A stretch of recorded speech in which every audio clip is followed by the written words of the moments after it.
First game starting, what was that like for you, and how do you think you and the defense played against Minnesota? We always obviously have a lot to improve on. It's the first game. Definitely a new atmosphere. I'm not used to that crowd and everything just because of the COVID year, but it was really exciting. And I'm really happy to have been a part of that and just keep building and keep going every week and still grind. And you have not played in a full horseshoe. How excited are you for that? I haven't even seen a full horseshoe yet, like been a part of a game. So this week is going to be really, like a really good one, and I'm just really excited for it. Third row left, Dan Hope, 11 Warriors. Hi, Cody. What was it kind of like in that game with all the substitutions you guys were doing, coming in and out? Like, kind of what was that like for you to kind of have to always be prepared but not always be on the field? So every week we always prepare for anything. So, you know, whether whoever's going to go in, we trust our coach. He's going to put whoever he needs in at the right time, and it's just always stay ready. There's never a time where your name might not be called. So you always got to be ready to make the play when your name's called. For you to make that sack at the end of the first half, just like how good did that feel to kind of make that play and kind of make your mark on the game at that point? And I just try to do what I can to help the team, and at that point, that's what the team needed. And I'm just happy I could make it for the team. It was like a momentum booster for us, and we came into the locker room. We knew what we had to do and had to go out second half and win the game. Way in the back, Brendan Gulick, BuckeyesNow on Sports Illustrated. Hey, Cody, I know there's an awful lot of tradition and history in this program, and I'm curious, you know, this is the 100th year of Ohio State football at the Horseshoe, and how much of, you know, that kind of stuff is talked about is you know, you guys embrace the culture of representing Ohio State football, and how excited you might be to play in a game of that magnitude. You know, it's ultra important. Like everything we see in this room, it's all been built by the people who came before us, and like almost every day we're reminded like we are playing for those who came before us. And you know, I carried on my shoulders like I can't let the people who played in the Buckeye uniform down. And you know, we work so hard every day just to uphold that standard. And I couldn't be more proud of my guys. They all every day they work hardest. They come out here, put their bodies on the line, and it's really an honor to represent Ohio State. Over here, second row right, Austin Ward, Letterman row. So to go back to that sack, and when the hole opens up in front of you, what goes through your mind?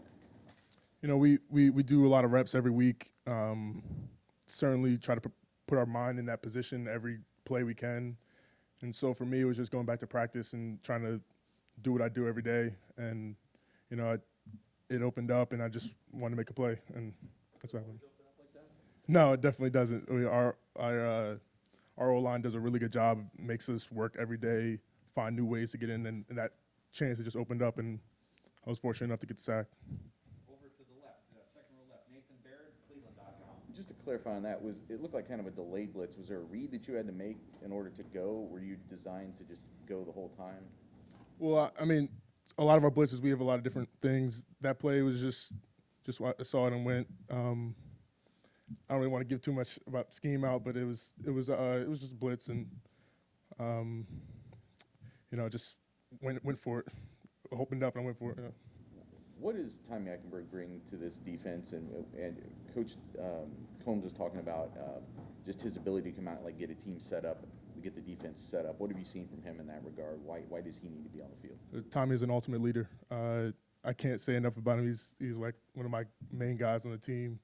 We talk a lot about mentality and everything, and our defense isn't as good as it is without Tommy. He strength training. He was Iron Buckeye. Does everything right. Like I just try to stick around Tommy, and together like we can really do whatever we want to do in this league. And I'm just really happy he's by my side and all the other linebackers. Cody, these guys are really good at asking questions. You're really good at answering them, so I appreciate that. We'll go to the far back, Spencer from Letterman row.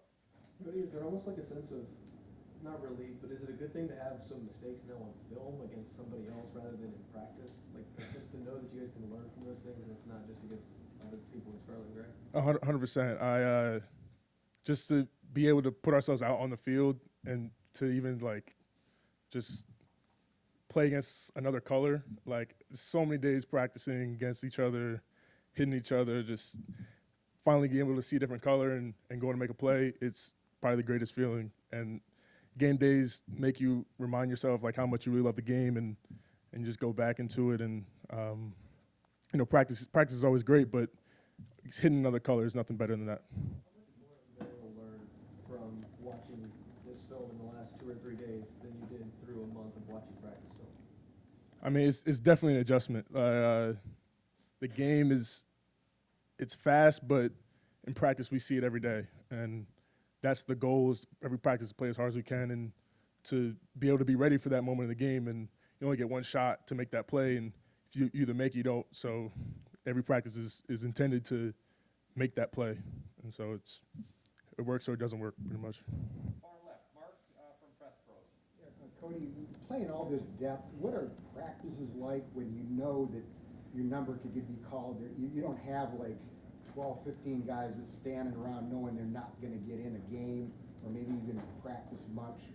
But it's almost like back and forth, back and forth. How does that help the camaraderie, the intensity, and also the fitness level, like late in the game against Minnesota when you're on the field all the time? That's probably one of the reasons you come to Ohio State to play with and against the best competition every day. And so everybody on the field is expected to be able to perform, and that's probably the best part about being here. It's always a competition. You always have to be the best version of yourself every day as best as possible.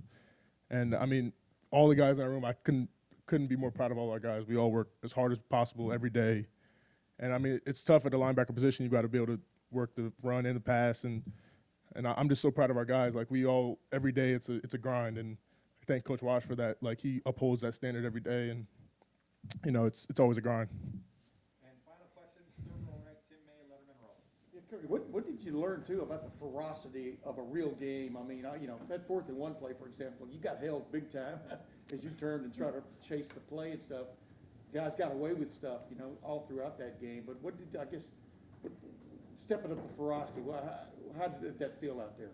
Well, I mean, yeah, the adrenaline and the intensity definitely goes up when you're seeing a different color. But we just try to go as hard as we can, and sometimes it works out. And I'm not going to complain about a holding call, but it's a part of the game. The ref's going to call it, ref doesn't call it, but it's just playing as hard as you can, and effort really corrects everything. And just playing as hard as you can is really the ultimate goal. So They call some things they don't, right? Is that what you're saying? it happens sometimes. Yeah. And real quickly, as you watch video, how much different of pardon the expression, an animal is Oregon offensively with their front and stuff compared to what you guys just went against? Sometimes seven offensive linemen at a time, quite a bit, I mean, yeah, every team has different tendencies. We always watch a lot of film on them, but it's gonna be a different team. They're gonna give us different schemes, and we just gotta be prepared for them every day. We just came from a meeting. We just going over different plays and know what we're gonna get, and that's the best part about it. Like you can know what you get before it happens. So. Do they look physical though on video? What did you take away from the video you've seen? I mean, every team looks pretty physical. I mean, every team kind of does the same thing, and try to be O-line tries to be as physical as possible. It's just how we approach it and how we can play against it. So it is what it is.